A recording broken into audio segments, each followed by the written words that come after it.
two project cars, the Roadkill ramp truck and Blasphemy. Woohoo! Look at all the smoke, dude. Hell yeah, dude. Wow, I love this truck.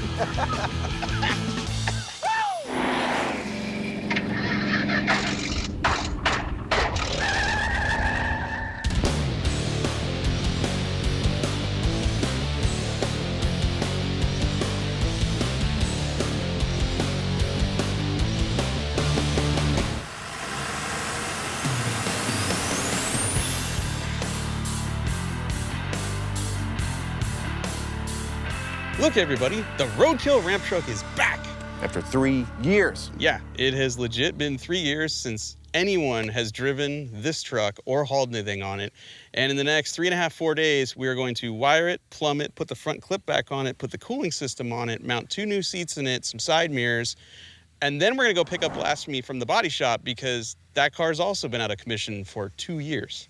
So a lot of good stuff happening. Finally, both of the Chrysler-powered vehicles coming back to life. Yes. All the Chevys with all the Chrysler engines. Yeah. In one episode. Here's everything you need to know about the Roadkill ramp truck. Freiberger found this on the internet for sale for $3,500. This thing is mint. Came from San Diego, California, and it had a great license plate on it that basically said, this truck hauled a Class 1 race car racing down in Baja, California. I drove the Crusher Camaro down to San Diego. Don't know why, but that's what I was driving that day. Loaded it on the back of this thing, drove it all the way back to Los Angeles, and thought, this is the greatest truck ever. I don't need a trailer. I don't have to do 55 miles an hour in California. I can go 70 like everybody else. And when I came back to Freiberger, I raved about how good this thing was. So Freiberger said, great, let's put the 5,000-pound Bonneville Camaro on the back of it and go all the way to Wendover, Utah to race that car. And that's when we discovered maybe it's not as good as we thought it was. It was underpowered, it had electrical issues, it had fuel system issues. We battled it the whole time. Ultimately, we did make it home from that trip, and I still love this truck. I just knew it needed work. So I bought it from the company, drove it from California to Georgia, and when I got here, one of the first things Newbern and I did was swap the 454 and Turbo 400 trans out of it, and in place, we stuck a compound turboed 5.9 liter Cummins diesel, one of the greatest diesel engines ever made. And this particular one has been hopped up by the folks at Power Driven Diesel in Utah, and it now makes over 1,300 foot-pounds of torque. It is an animal. I know it's fast, I know it's amazing, I know it will rip a house off the foundation, but I've legit only driven it twice because we blew up the transmission in the truck. Then it went to a body shop for 2.5 years. Then it went to an upholstery shop for like 7 months. And one of the first things we have to do is figure out what's missing. It's been so long, I'm pretty sure we don't have all the parts. Here's the reason it was in the body shop. It's really well ventilated. And unfortunately, most of this rust happened as a direct result of Roadkill taking the ramp truck to Bonneville. We went to the Salt Flats, raced Freiberger and Turk's Camaro, and when we got home, our rust-free, dent-free ramp truck just started falling apart. So it now has aftermarket doors, aftermarket fenders, aftermarket rockers, an aftermarket hood, all painted white by Concept Collision in Ackworth, Georgia. All of this replaced. So let's inventory everything. I'll put it back here. Okay. She's gonna handle great because I found the sway bar.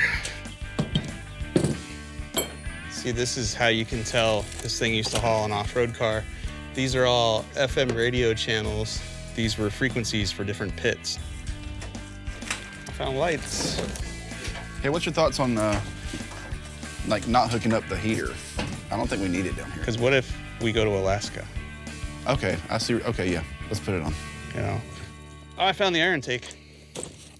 I'm finding parts that don't even go to this truck. So some poor guy at the body shop's ordering parts for his car. I found door rods. Oh, good. Here's the fuel shutoff. Oh, yeah, we need that. Yep. Oh, dude, door handles. These are square body door handles. You know what that means? We got to build another truck. You're right.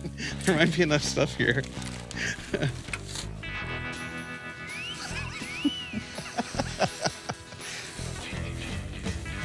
All right, right now I'm trying to figure out where all this wiring goes. It's been several years since I've had my hands on this truck, but it's all coming back to me. And some of this stuff was mounted on the firewall, but we're not gonna do that now. It's too nice and smooth, so we're gonna mount it someplace else. Mike's trying to find bolts for the steering, the front clip, and the core support, and I think we'll get it lined out. It's gonna make noise, I think, the next day or two. Uh-oh. What happened? Either it filled it completely or something stuck. Changing the oil on this thing because it hasn't been changed since we did the Cummins swap. I forget how much oil a 5.9 Cummins holds. We've filled 1.5 drain pans now. So right now, Newbern's up front wiring the truck. I started my day out putting fluids in the motor, fluids in the trans, and I was about ready to put the intercooler and radiator and core support on when I realized I can't do that, and here's why. None of the doors are aligned to the cab of the truck. Basically, I gotta start back here to get all the way up there. So I gotta align this door to the cab, and then align this door to that door, and then put the fender on and line the fender up, and then I could put the core support, radiator, intercooler, all that stuff on. But I do have one trick, and that's to put a floor jack under the door when aligning it, because that acts like having, you know, a friend with more hands here. Well, I've got about as much wiring as I could possibly get done. So when we mount the fenders, I can finish routing like the headlight wiring and stuff like that. I've got the wires running under the truck to the taillights. I've got like the sensors hooked up for the coolant temp, oil pressure, and the tach and all that kind of stuff. So now moving on to the brakes. We got to hook the lines from the master cylinder down to the proportioning valve. So that's what I'm doing right now. We can't find our flare tool. Right now I'm gonna just use this tube, wrap this a couple times, and shove it right in there, So I'm taping the top edge of the door. If we get it adjusted incorrectly and it slams and it hits the cab, it's actually going pretty good. There's all kinds of adjustment in the factory square body Chevy truck door hinges. You can move the door up, down, in, out, and you can tilt it. And so right now we're getting the top of the window frame fitted to the cab. And then next, we're going to move the bottom of the door in so that the bottom of the door is flush with the rocker.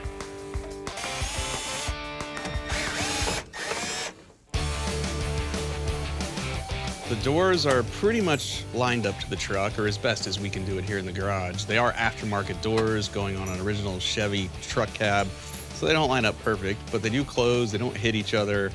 We're good with that. Now we're moving on to the core support. And this is a little tricky because it's a Chevy core support that we've modified to fit a stock Dodge Ram 3/4 ton intercooler and radiator. We took this apart 3 years ago and don't really remember how it goes back together, nor do we know where all the hardware is. If we can get this part just mocked up tonight, then tomorrow we can plumb this. We'll actually be in pretty good shape. Now that that's kind of in place, let's put a fender on it. Man, it's weird. It looks like a truck. I hadn't seen it like this in a while. I know. Nice. Dude, that looks pretty good. Would you look at that? It's starting to look like a truck again. I legit have not seen the front end of this truck in 3 years. This is exciting. We're gonna finish bolting the fenders onto the core support, put the intercooler and the radiator in, and then probably call it a night because we're just so far ahead. No problems. Now the radiator can go in from the top, and then the tedious task of bolting the fan shroud onto it. There we go. Yeah. Right there. The fan shroud drops into two little things. Yep. Right there. Mine's in. I think mine's in. Stuff's lining up. Dude, we're this close to having a cooling system. Tomorrow we go to the other shop and get everything we forgot. The inner fenders are sitting there, the bumper, parts to hold the grill on. And we need those on there because a lot of the wiring and computer and stuff needs to bolt to the inner fender. So tonight we eat dinner. Celebrate.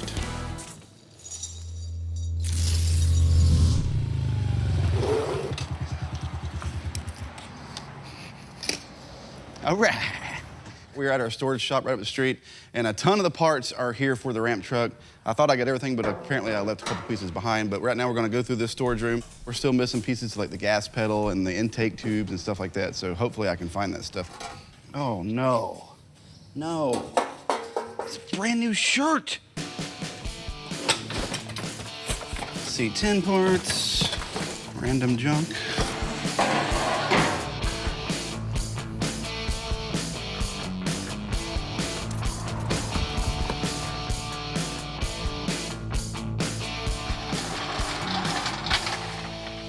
All right, we found the fender wells. So what we're going to do is pull the front wheels off, go ahead and change the front wheel studs, put longer ones in there because they had, you know, just a few threads on the old ones. So we're going to replace those with longer ones. While we got the tires off, we'll put the inner fenders on, and then we can finish the wiring and everything else. So by the end of the day, hopefully all the inner fenders, the wiring on the front will be done. So right now what we're doing is we are installing the inner fenders. These are the original 73 Chevy inner fenders that came out of this truck, but they've been highly cut and modified to fit the turbo plumbing.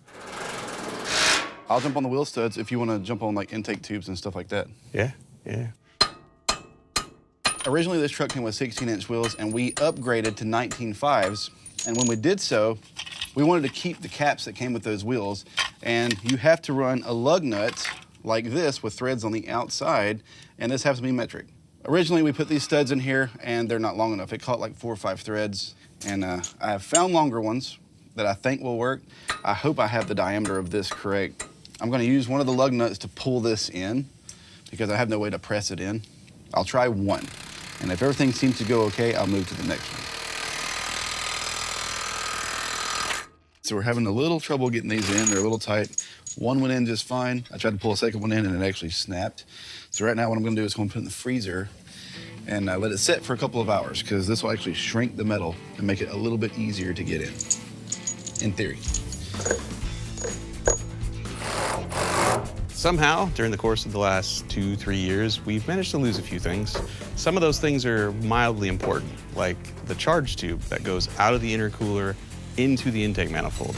Luckily though, I have tubing laying here and it's just a straight piece. So I'm gonna cut it, bead roll it, install it, and then that's basically done. The turbo system's completely finished. Done.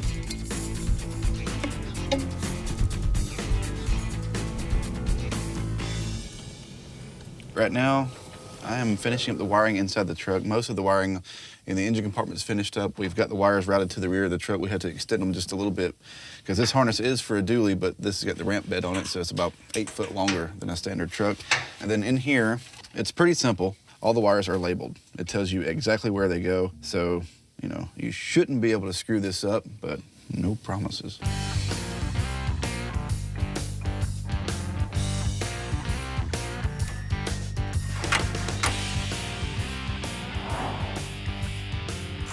All right, now we can start wiring the battery and all the power distribution stuff in the engine compartment, which all used to be on the firewall, but we shaved it with that cool smooth panel from Slosh Tubs.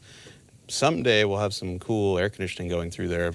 But for now, that'll just be a blank canvas, and then we'll move all the wiring and distribution stuff to this side of the truck.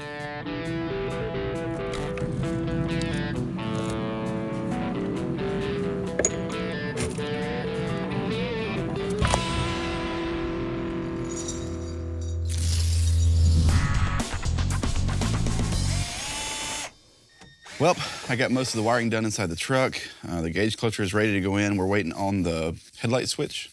And as soon as I get the headlight switch put in, I can put the cluster in. It's just easier that way. But right now, I'm going to clean up the gas pedal that's been apparently sitting in water for no telling how long, getting all the rust off of it. And we're actually missing the piece that goes on the front of this to hold this in. So I'm just going to make one out of aluminum and just get it done so we can drive this thing. Things are going really good. Obviously the engine is in, the complete turbo system is there. We have all our fluids. Right now Dave is working on the gas pedal. What this truck is missing is a complete wire harness, and we're using one from Painless Wiring, which is pretty sweet because it is vehicle specific. It is actually made for a Chevy crew cab dually, which means we have taillight wiring that goes pretty far back there. Not all the way to the back because this is a ramp truck and it's longer, but you know, we can extend that. But it has all the other circuits you would find in a C30 or R30 pickup. It's a 150 amp fuse. This goes between the battery and the fuse box. It will protect all the circuits of the vehicle in case we ever short something out. And you might be tempted to attach this with, say, a self-tapping screw. Looks like that. Problem is the sheet metal of this inner fender is really thin. What happens is when you go to tighten it, you can over tighten it and strip the hole out. So what I'm going to do instead is I'm going to install this threaded insert, and the tool will actually squeeze this in the hole, making it in there tight. So then you can really crank down on this thing. And this is the tool. When you squeeze that, that is going to blow this out behind the hole so that it can't come out. There we go.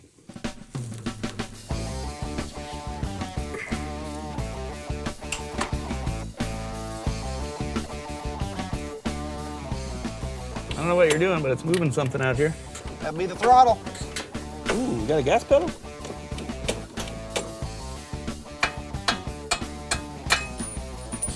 Let's go grab one out of the freezer and see if this actually works. One wheel stud ready to go. I think it's cold too. So in theory, we left this in the freezer all night long. It should have shrank a little bit, which makes it a little bit easier to get in here without breaking.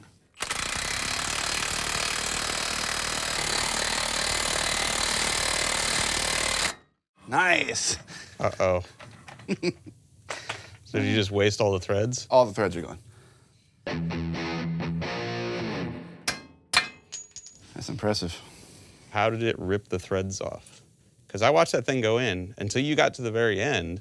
It was just pulling it in nice and smooth. So how did it take all the threads off if it was the right lug nut?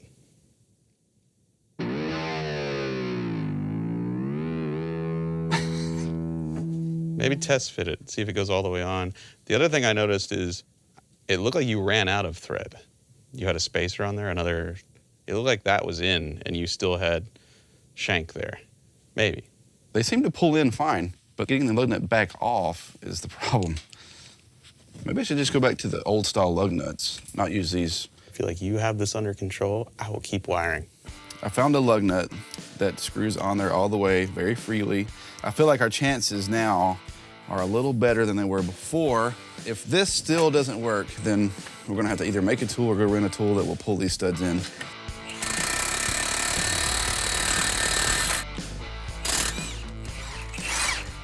Okay, and that's how it's done. We'll have at least one. So I'm gonna go to the opposite side. That way if things go south, you'll have long ones like, like that, and not just two of them next to each other. So.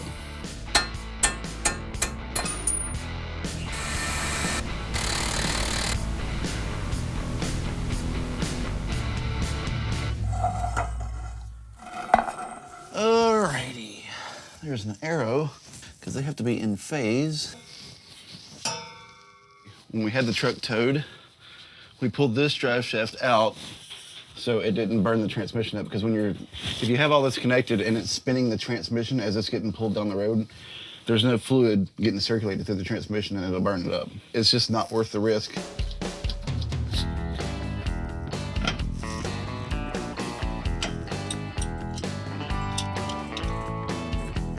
Okay. Drive shaft is installed.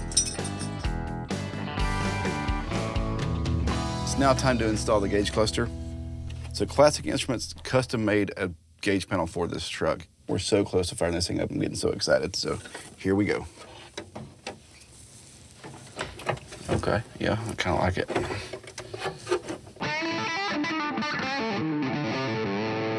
No fires, yay.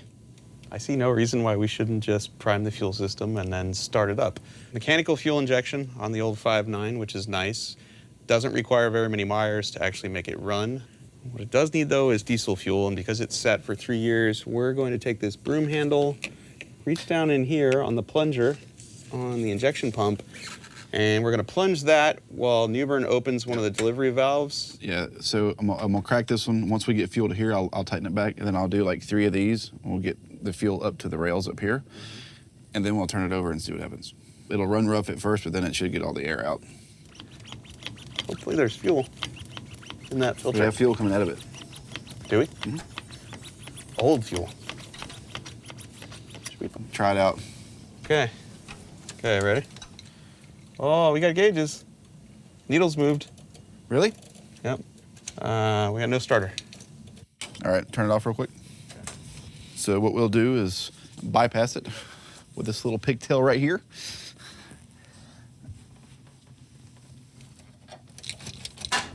Oh. Okay. Ready? That's a brand new battery. No way. Let me get the meter out. It's got 12.1 volts. It's a little low, but. Okay. Here we go.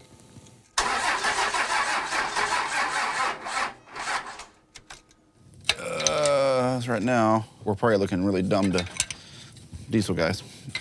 Right now, I'm cracking open all the injectors to try and help get some of the air out. that it's turning over really slow. It's sat for so long, it's hard to tell at this point, but I'll give it a shot.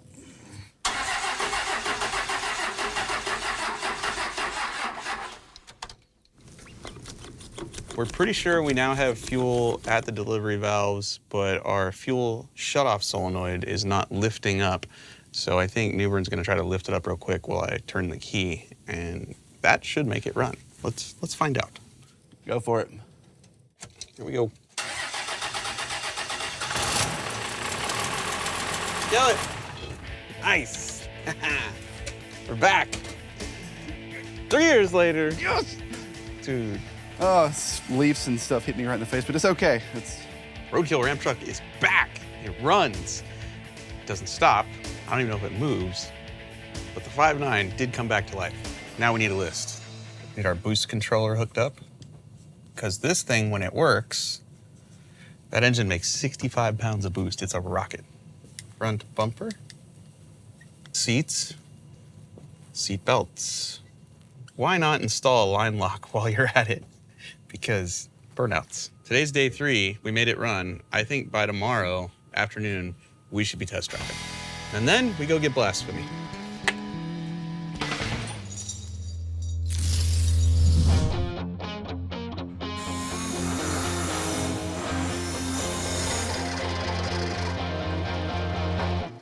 We can cross off all kinds of things. Fuel shutoff valve, wired it, it works. Dave did the wheel studs, we wired up the tack. Boost controls, let's talk about that. We have compound Garrett turbos. We also have this. This is from Power Driven Diesel. This is called the Turbo Tuner.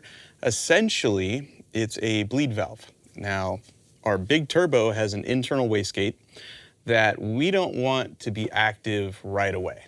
We want this thing to spool as fast as it can because hot rod diesel, we want it to make its most boost as we can. And what this does and why it's unique is it doesn't have a bleed orifice in it. So as you adjust this, it's going to stop the boost from going to the wastegate diaphragm as we turn this. So if it's all the way out, all the boost going through it, free flowing, goes to the wastegate diaphragm, this starts working as soon as it sees boost. If we close this down, it stops the boost from going to the diaphragm. We can increase the rate at which we build boost and slow down the rate at which the wastegate is active, which means it will spool faster, the truck will accelerate harder, it'll make more boost. I'm gonna mount this in the dash, and then we're gonna keep on with what's left of this list, which really isn't very much.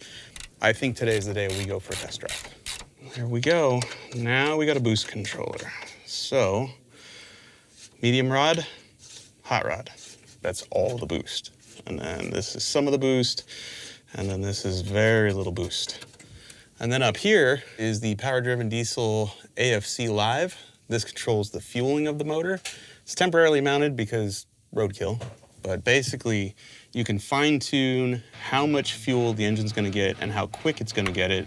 And then this switch right here switches from your fine tuning to all the fuel. So all the fuel, all the smoke, all the power, cruise.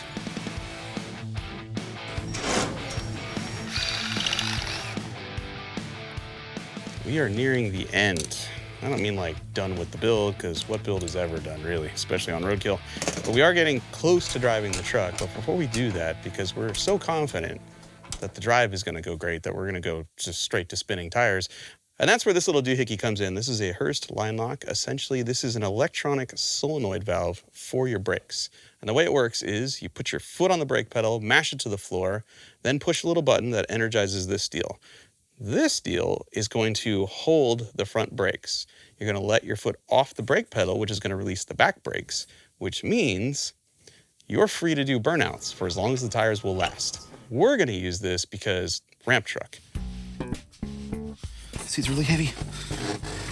Try not to touch nothing, rip nothing. Oh, all right. You need a hand? Yeah.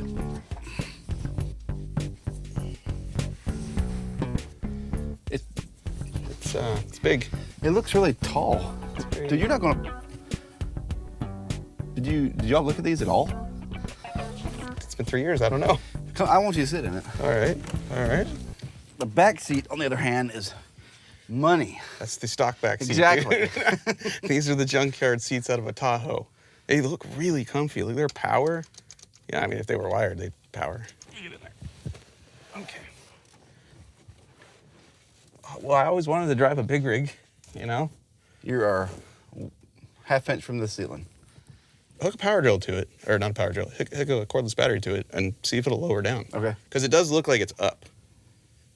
You know, like it could go in right now and I could drive, and as long as we never hit a speed bump and then a little dingle thing on the top of my hat never hits the roof, I'll be fine. But if it'll lower down. Well, help me get it back out then. All right, yeah. Okay, all right.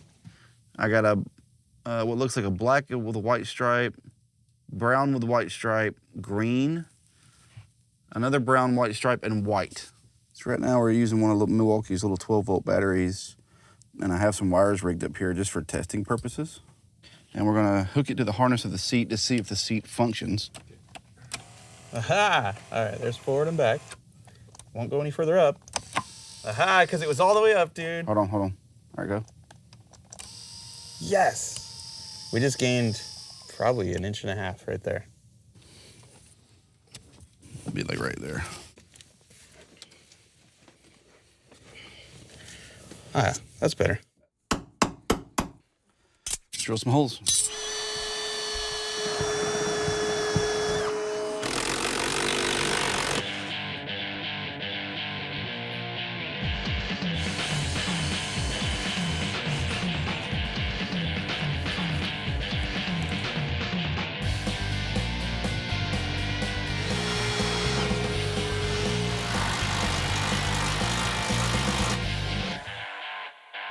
Crossing things off the list. We're about to put the hood on. Newbern's wrapping up the front end.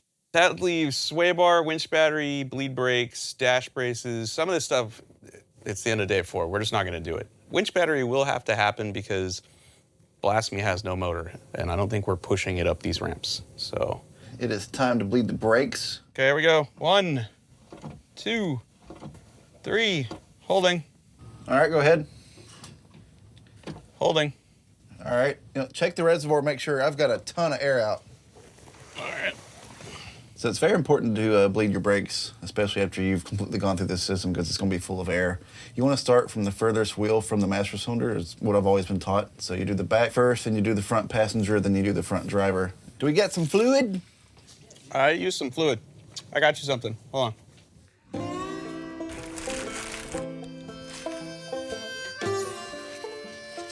What you doing? Good? You want me to pump again? Yeah. Okay. 1, 2, 3, holding. Oh, I'm starting to get a pedal now.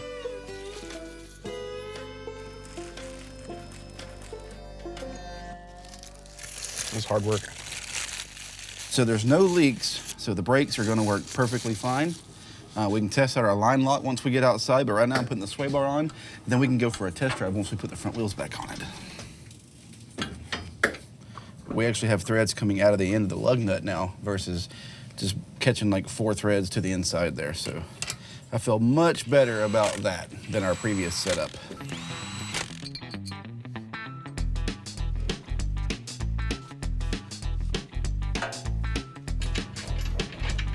It is time. We bled the brakes, line lock's done, hood hinges are done, front bumper grill, and look at it.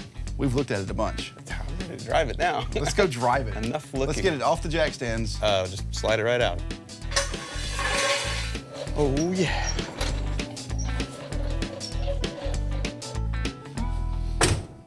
Dude, this is cool. All right, hot rod diesel. Let's go. So I'm gonna give it some gas. I'm gonna give it some diesel. Okay, here we go. There we go. All right, it's alive. Oh man, it's moving. It's alive. Oh my God. This is incredible.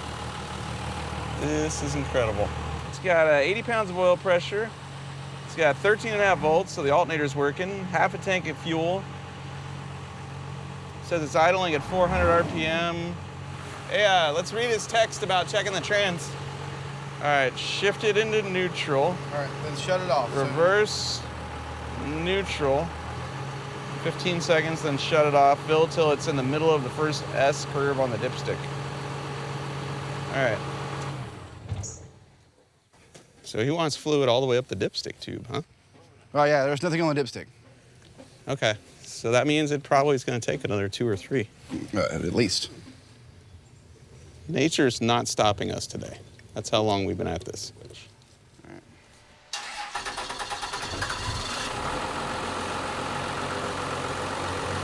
This is diesel fuel treatment. It's supposed to remove water from the tank, which we probably have in there. It's supposed to add lubricity, prevent deposits from building up on parts. We're throwing it in there just because this thing is sat for 3 years with half a tank of diesel outdoors. So I'm sure there's moisture in it. All right, we're gonna put 8 gallons of fresh diesel in to go with our additive and then road test. Oh, dude, look how nice it is. Oh my God. Yeah. This is awesome. The ramp truck is moving after all this time. I know, dude, it's been years. The tack is not working. It's so weird, I've never driven it without a hood.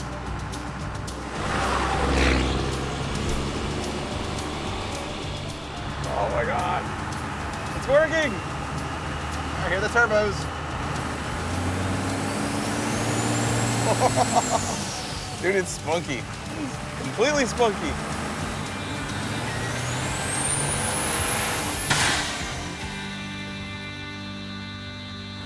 You gotta tighten that clamp there, buddy. So we got a boost leak now, is what you're saying? Okay. He's about to get rowdy. Maybe I'll turn that knob down until we get the clamp tighter. we was about to get fired up there for a minute. Dude, I was like, oh, it's pulling good. Bang, and I was like, oh, what did we put a hole in? Just like, other than that. That scared the hell out of me.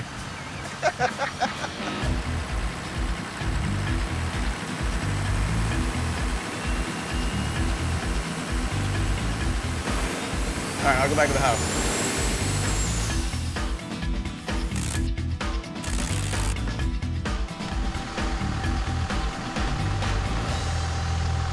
So test drive went pretty good. Nothing fell off, nothing caught on fire. That was good.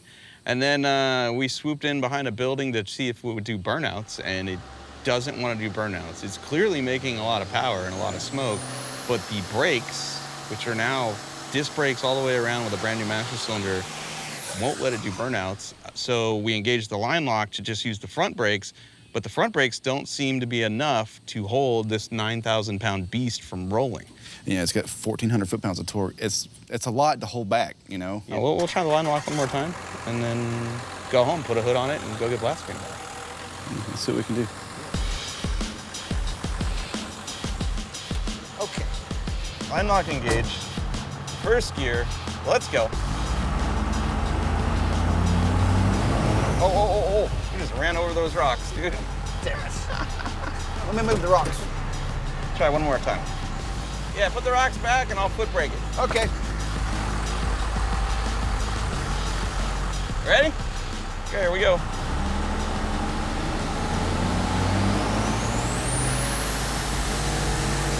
Is it doing it?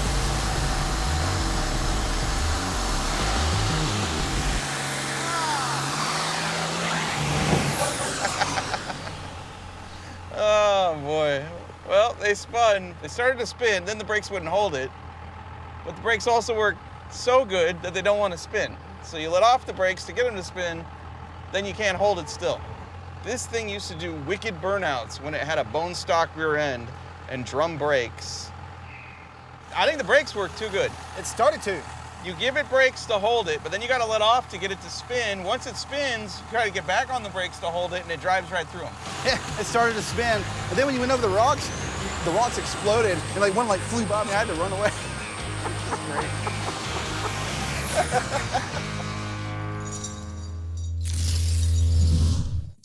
This is it, road trip day. We have wrenched for 3.5 days, and miraculously, we managed to wire a plumb, reassemble, fabricate our way into a running, driving Roadkill ramp truck once again. Yeah. With only a couple of problems. Problem number one, we blew a charge tube apart when it made a ton of boost, but I believe tightening that just fixed that right That scared the hell out of me. It sounded like a gun went off. It was so loud. I bet the neighbors loved it. Yeah. And problem number two, we could not do burnouts, which this truck used to do really well before we put 4-wheel disc brakes on it. And now either the brakes don't work well enough to hold it in place, or they work way too good on the back of the truck because we can't spin the tires anymore. I lied awake in bed last night for quite a long time thinking about the placement of our line lock, and I think we ought to plumb it to the rear brakes, not the front ones. Already did it, so you're ready to go. I've disconnected the front brakes from the line lock, hooked it back to the master cylinder, and I've connected the rear brake line to the line lock. So in theory, like say you're in park, you activate the line lock, that's gonna block the fluid from going to the back. Then you can use the foot brake to control the pressure on the front brake. So hopefully we can do massive burnouts, maybe some donuts. Yeah. I just swapped it around. I feel like today we'll be able to do burnouts, we'll be able to pick up blasphemy. Just as soon as you install a battery on the winch, I make pins to hold the ramps on the back of the truck because we lost those, put the hood on, and bolt on side mirrors. Dude, it's gonna be a functioning truck again. Like, I can't wait. All right, let's go. All right, it's time to put the battery in for the winch. All I did was take a factory battery tray and just bolted it right inside the box here. The Roadkill ramp truck has these monster ramps. They're way wider and way beefier than I need for anything I'm gonna haul, but they came with the truck, so I'm gonna keep them with the truck. I like them. Fortunately, we lost the pins that go in place at the rear here that hold the ramps in place during transport, so I need to fabricate these real quick. We've got one made, I gotta do one more. And essentially, they just go in here like this. They slide in, put a pin through them. This is a hood pin, but works just as good. And then voila, your ramps don't fall out while you're driving down the road.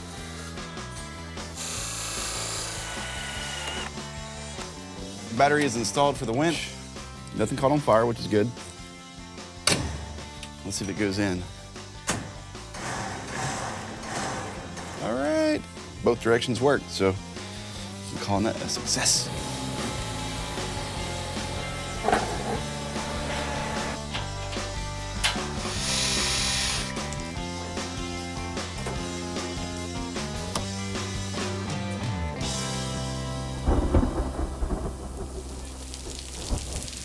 Oh, you picked a perfect day to pick up blasphemy. Have we checked the weather at all? I didn't expect this. Wipers would probably be a good idea now. Yeah, we have a wiper motor. We have 2 or 3 of them. So let's go see which one actually works and which one fits the truck, and we'll just rig it up. This is the exact kind of weather you want to pick up your freshly painted hot rod from the body shop in. Oh, definitely. Yeah. So this is the motor that we're going to use, mainly because of this. Plugs right up. We had to call in some reinforcements. We're not used to having painted vehicles. We took the extra step to taping the edges and calling in some help so we don't scratch the paint. And if it gets scratched, it's their fault.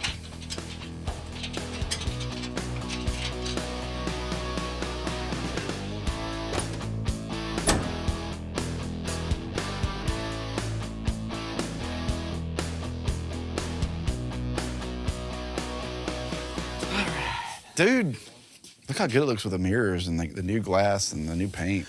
Oh, man. It looks good. It looks really good. You know what would look even better? Blasphemy on the back of it. I can't wait.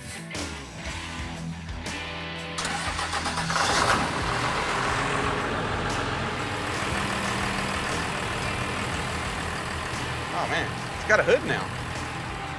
I think the brakes are better, too. Are they? Yeah.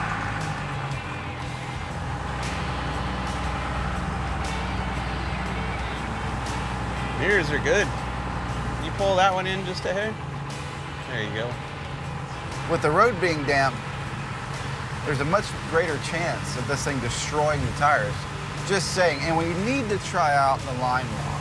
Yeah, we did make a significant change to the line lock, so it would be a crime not to try it. Okay, ready? Let's smoke some tires.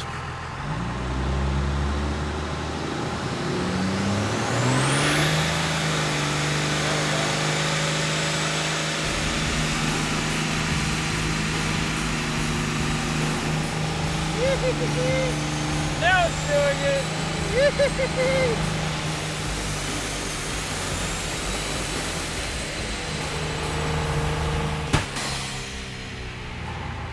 Okay, we need to leave. That was the thing under the hood again. We need to go. Peace out. We're going to fix this up the street. There's something going on with the line lock for sure. I think it's bleeding through the proportioning valve and back feeding or something. The test drives keep getting shorter and shorter, but I feel like that's the last of our troubles. We went out, we went 2 blocks, we successfully did a burnout with the aid of some front tire chocks because there's something wrong with our line lock. It does not hold at all.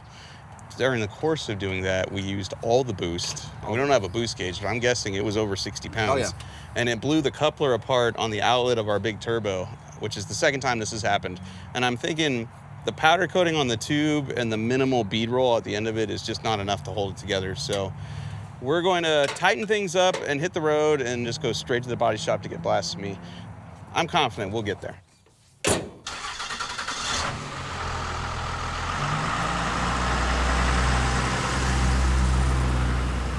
I like driving this truck, Dave. Pretty cool, huh? Yeah.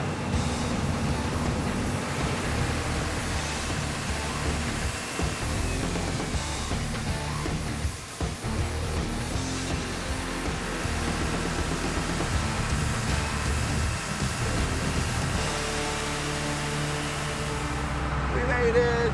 Oh, yeah. The auto shop. I cannot wait to see Blasphemy. Oh, dude. This is you gonna be you awesome. know it's going to look amazing. Oh yeah, baby. Oh, dude, she's ripping.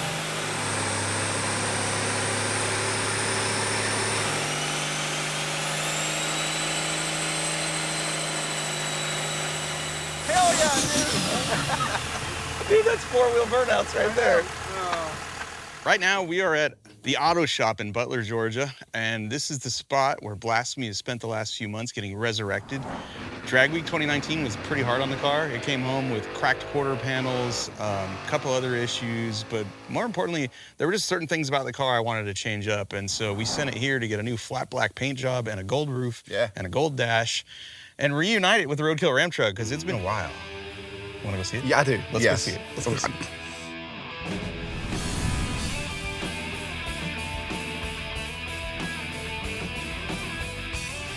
It's flat black again. It is flat black. Dude, look at the roof. So it's not wrapped. It looks evil. Yeah, finally, it's flat black, but actually with paint. Look at the top, man. That is beautiful. Look at the dash. Look at the dash. I can't wait to drive down the street and stare at that. Dude, it's beautiful. This is what I had in my head from day one. Oh, dude, we have a trunk again. No more trunk lid flying off. This is your version of the 2-lane blacktop car. Yeah. And it looks good. Blasphemy is back. The ramp truck is back. Your life is complete. I know, right? Man, I need a raise. I already made babies. I don't need anything else. Oh, man. I want to load it up and take it home. I just want to see it on the back of the Ram truck. All right. Going down the highway. Oh, wait, we have a little bit of daylight. Let's hurry up and get it out. Look, the band is back together. We have Blasphemy in our possession once again. It's perfect. And now we can go home and fix it because we got the ramp truck running again after so many years of just languishing. God, it looks good. Like this was the car in my brain. Gold roof, flat black paint. Let's go home and put a Hemi in it. I was literally gonna say the same thing. These two go together like peanut butter and jelly. Yeah. This is cool. This is definitely cool. And of course, nothing's done and nothing's perfect. It doesn't matter. Fabricator's right. Don't get it right. Just get it running. Thanks for watching Roadkill.